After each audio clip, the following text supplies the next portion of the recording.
Episode की starting में हमें 9 सोल्जर का पुराना एक सीन दिखाया जाता है जिसमें जस्टिक और बाकी सभी 9 सोल्जर मिलकर वॉइड को हरा देते हैं। फिर इसके बाद क्यूजे बताता है वो लिक्विड वाला वॉइड हमसे बचकर टावर से चिपक चुका है। मेरे ख्याल से वो क्रिस्लिस्ट है, मतलब कि गाइस वो विकसित हो रहा है और जब वो पूरी तरह से विकसित हो जाएगा तो वो काफी बड़ा और खतरनाक होगा। तभी यहाँ पर नाज़ुको उसको खत्म करने के लिए जा रही होती है। तुम्हें पता है तुम पिछले हादसे में मरने वाली थी, ऐसे लापरवाह मत बनो, तुम्हें हमारे साथ मिलकर लड़ना चाहिए। और इतना कहते ही वो बाहर अकेले बैठने चला जाता है। तभी यहाँ जस्टिक आता है और ल्यूक उससे उसके साथ लड़ने को कहता है, पर वो कहता है मैं लड़ना छोड़ चुका हूँ इसलिए मैं कोई मदद नहीं कर सकता। फिर इसके बाद ल्यूक बोलता है नाज़ुको घमंडी है, वो हमारे साथ मिलकर काम नहीं करती है, वो बस अपनी चलाती है और खुद की सुनती है। और इतना कहते ही वो कहता है क्या तुम्हारे और उसके बीच कोई अडल्ट रिश्ता है। और इतना कहते ही ल्यूक यहाँ से कहते हुए चला जाता है कि आखिर मैं ये क्यों जानना चाहता हूँ। तभी जस्टिक कहता है छुपने से कोई फायदा नहीं है, तुम्हारे दोस्त के दिमाग में नाज़ुको के लिए जरूर कुछ है तो उसके पीछे जाओ। अबे चुप कर बेवकूफ ड्रैगन, और ये कीड़े खाना बंद कर। तभी दूसरी तरफ नाज़ुको लिक्विड वॉइड को हराने के लिए कुछ कैरेक्टर ड्रॉ करती है, लेकिन यहाँ पर उसके कैरेक्टर से कोई भी बात नहीं बन रही होती है। तभी यहाँ क्यूजे आता है और बताता है पिछली लड़ाई में वॉइड ने तुम्हें उठाकर फेंक दिया था जिससे तुम्हारा हाथ जख्मी हो गया था, लेकिन मेमरून और यूनियन ने तुम्हें हील कर दिया था।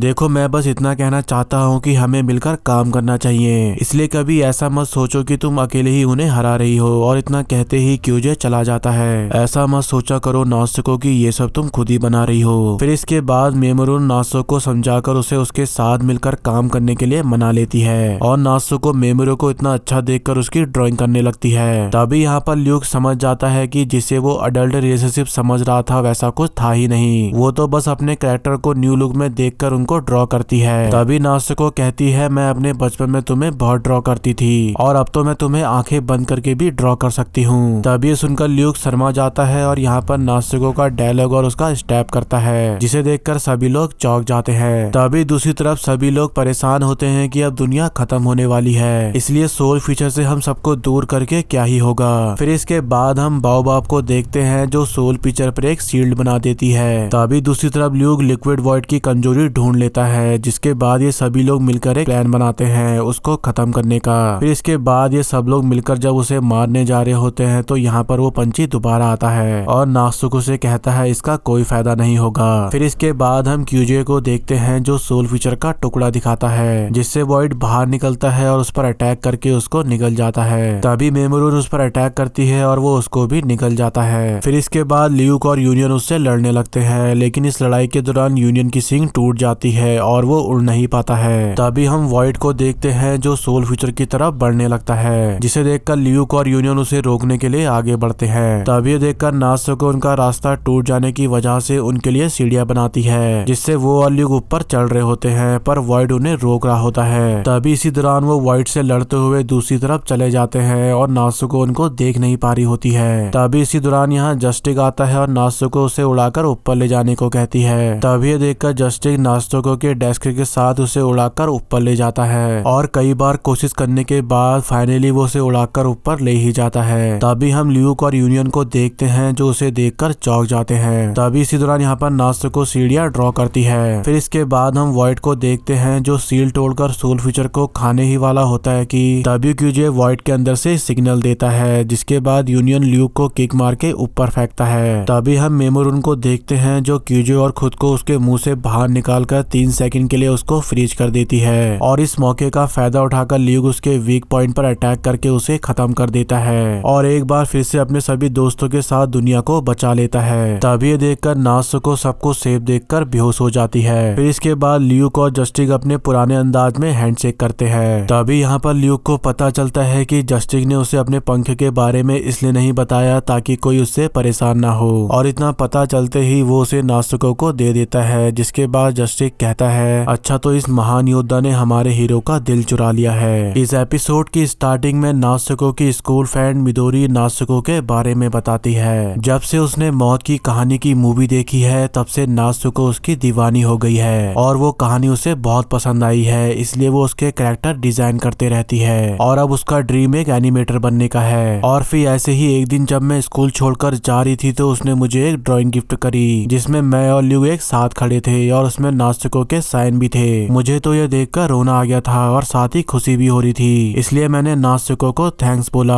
और मैंने ऐसा इसलिए किया क्योंकि वो मेरा पहला प्यार था। फिर इसके बाद हम सू नाम के लड़के को देखते हैं जो दो लोगों को लड़ता हुआ देखकर नात्सुको को देखता है, जो उनसे कह रही होती है सही से लड़ो, मुझे तुम्हारा खून बहता हुआ दिखना चाहिए। तभी ये सुनकर ये लड़के भाग जाते हैं और फिर सू हमें नात्सुको के बारे में बताता है। वो कहता है ये लड़की मेरे क्लास की सभी लड़कियों से बिल्कुल अलग है। वो स्कूल में सबसे पहले आती थी और मैं भी उसको देखने के लिए पहले आता था और ये बात किसी को भी नहीं पता थी। लेकिन एक दिन मेरे दोस्त ने मुझसे बोला नात्सुको तुझको देखती रहती है, मेरे ख्याल से वो तुझे पसंद करती है। मैं ये सुनकर खुश हो गया था, लेकिन मेरा दोस्त गलत था, वो बस मेरे गले की तोत की ड्राइंग करना चाहती थी। फिर एक दिन उसने मुझे मिलने बुलाया और मेरी क्लास, और मुझे ऐसे लगा कि शायद वो मुझसे अपने प्यार का इजहार करेगी, लेकिन मैं इस बार भी गलत निकला। वो बस मुझे एनिमे कैरेक्टर की तरह भगाना चाह रही थी ताकि वो ड्रॉ कर सके। फिर इसके बाद मैं उसके लिए तब तक भागा जब तक उसकी ड्राइंग पूरी नहीं बनी, और मैंने ऐसा इसलिए किया क्योंकि मुझे उससे प्यार था। लेकिन इस सब में मुझे पता चला ही नहीं कि मैं उस दिन इतना तेज दौड़ा कि मैंने स्टेट लेवल पर 100 मीटर का रिकॉर्ड बना दिया था।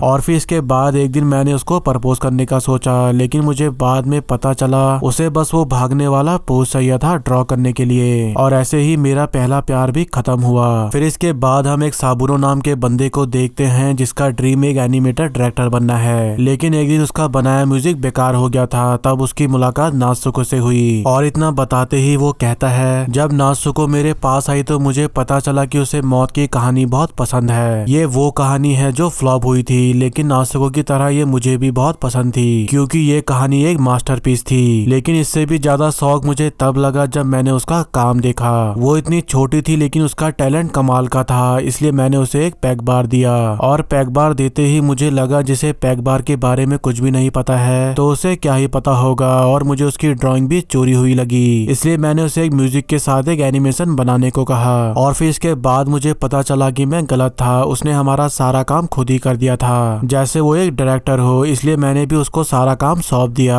और फिर इसके बाद उसने ऐसा कुछ बनाया जिससे सभी लोग बहुत खुश हुए और मुझे भी ऐसा कभी महसूस नहीं हुआ था। फिर एक दिन उसने कहा कि हमारा काम बेकार है, वो आर्टिस्ट बनना चाहती है और वो एक कंपनी में काम करना चाहती है। और फिर उसके मुंह से ये सुनते ही मैंने ये फैसला कर लिया कि मैं भी उसे एक महान आर्टिस्ट बन के दिखाऊंगा, और इसी तरह वो मेरी राइवल बन गई और मैं उसके ऊपर ध्यान रखने लगा। तभी मुझे पता चला कि उसे एक स्टूडियो में जॉब मिल गई है। और फिर इसके बाद उसने एक टीवी सीरियल बनाया जो कि काफी हिट हुआ और उसकी चर्चा हर जगह होने लगी। और इसी तरह मैंने अपना पहला प्यार खो दिया, लेकिन मैंने अभी भी हार नहीं मानी है, मैं नात्सुको को हराकर जरूर रहूंगा। फिर इसके बाद हम नाओमी को देखते हैं जिसका 108वां पहला प्यार नात्सुको है, और नात्सुको को पाकर वो बहुत खुश है क्योंकि वो उसकी लॉटरी का सोर्स है। तभी इतना बताते ही वो बताती है एक दिन मैंने उसको पहले प्यार का एनिमेशन और स्टोरी बनाने का काम दिया, जिससे वो इतना परेशान हो गई थी कि जब उसे कुछ समझ नहीं आया तो वो लोगों के पास जाकर उनको डराकर उनसे पहले प्यार के बारे में पूछने लगी। और जब ये बात मुझे मेरे बाकी के वर्कर ने बताई कि वो उन्हें भी बहुत परेशान कर रही है, तो मैंने उनसे कहा कि तुम बस उसे बर्दाश्त करते रहो। मैंने ऐसा इसलिए कहा क्योंकि मुझे पता था नात्सुको टैलेंटेड है, लेकिन उसमें एक चीज की कमी है जो उसे खुद ही पता लगानी होगी। दरअसल वो सब कुछ खुद करने की सोचती थी और अपने साथियों के कहने पर भी वो उनकी एक नहीं सुनती थी। लेकिन फिर एक दिन उसने एक्सपायरी खाना खाया और वो पहले प्यार की स्टोरी पूरी नहीं कर पाई। तभी इतना देखते ही नात्सुको जाग जाती है। दोस्तों, नात्सुको के जितने भी स्कूल फ्रेंड और बाकी के फ्रेंड है और मौत की कहानी के सभी कैरेक्टर का लुक और डिजाइन इनसे इंस्पायर है, जैसे मिदोरी का मेमोरुन, सू का ल्यूक ब्रेव हार्ट और नात्सुको की बॉस का नाओमी। इसीलिए ये सब मौत की कहानी के कैरेक्टर इनके जैसे दिखते हैं। फिर इसके बाद ये सभी लोग दुनिया को बचाने की खुशी में पार्टी रखते हैं और यहाँ पर यूनियो अपना सिंह वापस मांगता है, लेकिन नात्सुको कहती है ये मेरे हेयर पर अच्छा लग रहा है और तुम्हारा सिंह वैसे भी दोबारा उग जाएगा, इसलिए भूल जाओ कि मैं ये तुम्हें देने वाली हूँ। फिर इसके बाद हम सभी बच्चों को देखते हैं। तभी यहाँ पर डेस्टिनी जस्टिस को जस्टान बुलाती है और उससे कहती है ये सारे बच्चे तुम्हारे बहुत बड़े फैन हैं। तभी ये सुनकर बाकी सभी लोग भी जस्टान जस्टान करके उसको चिढ़ाने लगते हैं, जिसे सुनकर वो कहता है अब बस भी करो यार, और इतना सुनते ही सभी लोग हंसने लगते हैं। और नात्सुको सोचती है मुझे नहीं पता था मौत की कहानी इतनी खुशियों से भरी होगी। तभी यहाँ वो पंछी फिर से आती है और कहती है नहीं, ऐसा बिल्कुल भी नहीं है। दोस्तों, ये पंछी का कुछ बड़ा रोल लग रहा है और ताजुब की बात यह है कि ये सिर्फ नात्सुको को ही दिख रहा है। अगर आप में से किसी को कुछ समझ आता है तो मुझे बताना कि ये पंछी आपको किसकी तरह लगता है। पता पता नहीं ये पंछी कौन है, लेकिन आगे आने वाले एपिसोड में हमें पता चल जाएगा। तो इसी के साथ हमारा आज का ये एपिसोड भी यहीं पे एंड होता है। तो दोस्तों अगर वीडियो पसंद आई हो तो वीडियो को लाइक कर देना, और अगर आप मेरे चैनल पर न्यू है तो चैनल को सब्सक्राइब और मुझे ऐसे ही सपोर्ट करते रहिए। मिलते हैं नेक्स्ट वीडियो में।